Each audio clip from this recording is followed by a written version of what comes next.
Bonjour à tous et bienvenue à ce café matinal. Ensemble, nous étudions ensemble, nous développons ensemble sur le thème de l'appel de Dieu. Et nous avons comme modèle, on aurait pu prendre plusieurs personnages dans la Bible, mais on regarde à Gédéon ensemble dans Juges, chapitre 6.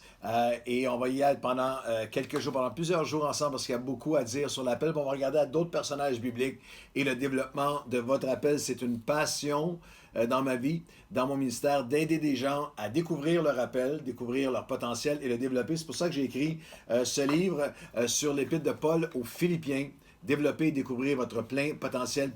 Et c'est un livre qui vraiment traite étape par étape sur comment, il y a toutes sortes de, j'ai regardé différents chapitres sur le potentiel, la référence biblique de notre appel, le renouvellement de notre appel, les risques qui viennent attaquer notre appel, la reconnaissance de notre appel, la résilience dans l'appel, comment protéger la joie dans l'accomplissement de l'appel, comment pratiquer ce que j'appelle les 5 lois de la joie dans l'accomplissement de l'appel. Alors je pense que c'est une bonne lecture d'été pour vous dans l'accomplissement de votre appel ou quelqu'un près de vous qui est en arrêt dans la poursuite de son appel ou qui est en recherche, qui a vécu des difficultés, a vécu des obstacles, tragédies, échecs. Alors, si vous allez sur Claude Hood sur Amazon, vous allez trouver, ça c'est un de mes livres qui est là, mais celui-là pour le développement de l'appel comme lecture, là, pour approfondir ce qu'on discute en ce moment, aujourd'hui, ces jours-ci. Je pense que ça va être une bénédiction pour vous. On a vu ensemble que l'appel de Dieu, il est universel, il est sans exception. Chacun d'entre vous est appelé.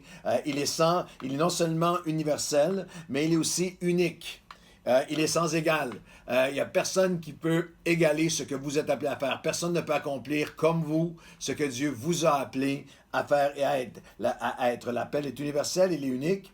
Et l'appel, il est univoque, qui veut dire qu'il est sans expiration. Il n'y a pas de retraite dans l'appel de Dieu, quel que soit votre âge, où vous en êtes dans votre pèlerinage de vie et avec le Seigneur, l'appel de Dieu sur vous. Et lorsqu'on regarde à la vie lorsqu'on regarde ensemble à la vie de Gédéon, on va regarder à 3 pensées. On commence aujourd'hui, mais on va continuer les prochains jours. 3 pensées très simples, 3 dynamiques qui sont simples, mais qui sont efficaces, qui sont d'une profondeur peut-être insoupçonnée sur comment accomplir l'appel de Dieu, ce que j'appelle la perspective et la réponse de l'appel, le temps présent et la réalisation de l'appel aujourd'hui même, et le prince de paix et le renouvellement de notre appel. 3 clés, 3 principes, 3 dynamiques à apprendre, à appliquer, à comprendre, à mettre en pratique afin d'accomplir l'appel de Dieu. Et le premier principe, c'est la perspective et la réponse à notre appel. Et c'est cette pensée très simple.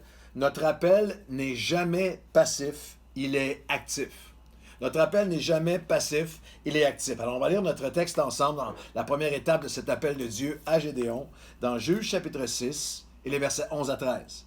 Puis vint l'ange de l'Éternel, et il s'assit sous le térébinthe d'Ophra, qui appartenait à Joas, de la famille d'Abiézer. Et Gédéon, son fils, battait du froment au pressoir pour le mettre à l'abri de Madian. L'ange de l'Éternel lui apparut et lui dit, « L'Éternel est avec toi, vaillant héros. » Gédéon lui dit, « Ah, mon Seigneur, si l'Éternel est avec nous, pourquoi toutes ces choses nous sont-elles arrivées? Et où sont tous les miracles, tous les prodiges que nos pères nous racontent quand ils disent, l'Éternel ne nous a-t-il pas fait monter hors d'Égypte? Maintenant, l'Éternel, et ça c'est la déclaration d'incrédulité de Gédéon, maintenant l'Éternel nous abandonne et il nous livre entre les mains de Madian. » Un appel de Dieu. Voici, tu es un vaillant héros. L'Éternel est avec toi, vaillant héros. Le messager du Seigneur lui parle ainsi. Et c'est la première dynamique que j'appelle la perspective et la réponse à notre appel. Le Seigneur est avec toi, vaillant héros. Lorsque Dieu initie son œuvre rédemptrice dans chacun d'entre nous, son œuvre pour développer l'appel de Dieu, de transformation en nous, il désire que nous puissions commencer à nous voir comme il nous voit, à nous percevoir, la perspective, à nous voir comme lui, il nous voit. Il veut que nous soyons renouvelés dans notre perspective de nous-mêmes, de notre famille, de notre Église, de notre potentiel, de nos ressources, de ce que nous pouvons réellement accomplir, non pas par nos propres forces, mais par sa puissance, par ses plans. S'il y a un grand danger, il y a des dangers, il y a un piège à penser de nous-mêmes plus hautement que nous ne devrions, il y a un aussi grand danger à penser de nous-mêmes, avoir une perspective de nous-mêmes, à nous considérer comme moins que ce que Dieu voit en nous. Et souvent dans le monde chrétien, on a eu seulement le côté de s'abaisser, de ne pas être orgueilleux, de se flageller. Oh, je ne suis rien, je ne suis rien.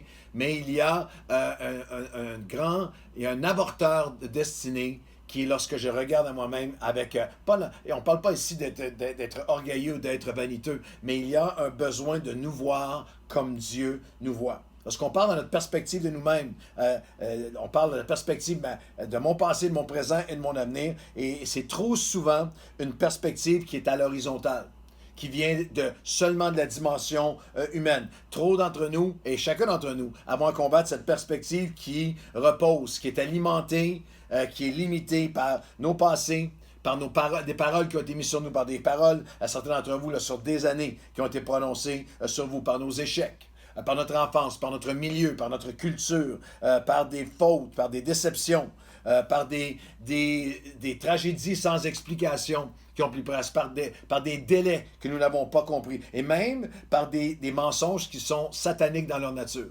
L'ennemi qui vient mentir, semer mensonges dans votre esprit pour vous aveugler et obscurcir votre vision spirituelle de vous-même. La santé spirituelle, les premières étapes vers l'accomplissement, c'est dans la compréhension que notre appel n'est jamais passif, il est actif et il commence avec notre perspective de nous-mêmes. Gédéon répond, et sa réponse, elle est hallucinante.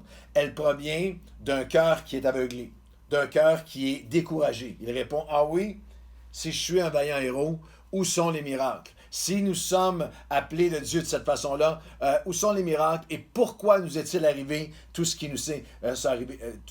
Tout ce qui nous est arrivé? Il est paralysé par les événements passés, il est paralysé par son historique de plusieurs générations. La réaction de Dieu, et là, c'est quand même assez hallucinant, un messager, je ne sais pas comment vous auriez réagi, mais un messager de l'Éternel qui dit, voici, vaillant héros. Ah oui? Et là, il y a tout le flot de l'abondance de son cœur d'incrédulité qui monte vers Dieu. Et la réaction de Dieu à l'incrédulité totale et offensante de Gédéon. Dans certains cercles, on aurait eu la pensée que Dieu lui aurait répondu, ah, c'est ça ta réaction, tu es dans l'incrédulité, tu nies mes promesses, tu nies ma nature, tu nies mon appel, désolé, mauvaise adresse, je vais aller trouver quelqu'un d'autre, je cherche quelqu'un, Monsieur Parfait, à l'adresse 777 Boulevard de la Perfection, et quelle joie, quelle force, que même si Gédéon parle, quelle source d'encouragement, que même si Gédéon parle le langage de l'incrédulité, parce que lui, il dit si, où, quand, pourquoi, mais. Ça, c'est le langage de l'incrédulité. Si, comment ça se fait que, pourquoi que, jusqu'à quand, jusqu'à... Et même s'il parle ce langage de l'incrédulité, dans sa grâce, dans son amour, le Seigneur va... Et c'est le message avec lequel je vais terminer le podcast ce matin, parce qu'il faut qu'il pénètre votre cœur. L'Éternel se tourna vers lui, Juge 6,14, et lui dit, « Va avec cette force que tu as, et tu délivreras mon peuple de la main de votre ennemi, n'est-ce pas moi qui t'envoie? » Notre appel, l'accomplissement de notre appel n'est jamais passif, il est actif et il est enraciné dans la perspective que Dieu a pour nous. Alors, ce que j'aimerais qu'on puisse faire ensemble aujourd'hui, première étape, on va faire plusieurs pas ensemble dans l'accomplissement de votre appel, dans le rétablissement, dans la restauration de votre appel, c'est de s'arrêter ce matin, prendre un moment de prière ensemble et oser prier avec moi en disant, Seigneur, je te demande de m'aider à me voir et à voir ma vie, mon potentiel, mes capacités comme toi, tu les vois. Seigneur, tu es celui qui me regarde et qui dit, lève-toi, vaillant héros, l'Éternel est avec toi. Et Seigneur, dans l'honnêteté de nos cœurs, nous reconnaissons que Gédéon a dit à voix haute ce que plusieurs d'entre nous n'oserions pas dire, mais ces pensées ont monté dans notre esprit. Ah oui? Si je suis un vaillant héros, si j'ai de telles promesses, si Dieu est si grand, pourquoi est-ce qu'il m'est arrivé ce qui m'est arrivé? Pourquoi? Où sont les miracles qui m'ont été racontés? Jusqu'à quand? Et toutes ces autres questions, le mais, le si, le quand, le pourquoi. Mais Seigneur, aujourd'hui, nous réalisons que tu nous dis, mon appel sur ta vie ne sera jamais passif. Il doit être actif. Il doit être en réponse. Va avec la force que tu as. Alors, aide-nous aujourd'hui, Seigneur, à aller avec la force que tu veux nous donner, que tu peux nous donner, que tu as déjà rendu possible pour nous à accéder. Et Seigneur, aide-nous aujourd'hui. Avec humilité, nous te demandons. Aide-nous à nous voir et à voir les personnes autour de nous comme tu les vois, comme tu nous vois. Dans le nom de Jésus. Amen et Amen. Va avec la force que tu as aujourd'hui. Vaillant héros et à demain.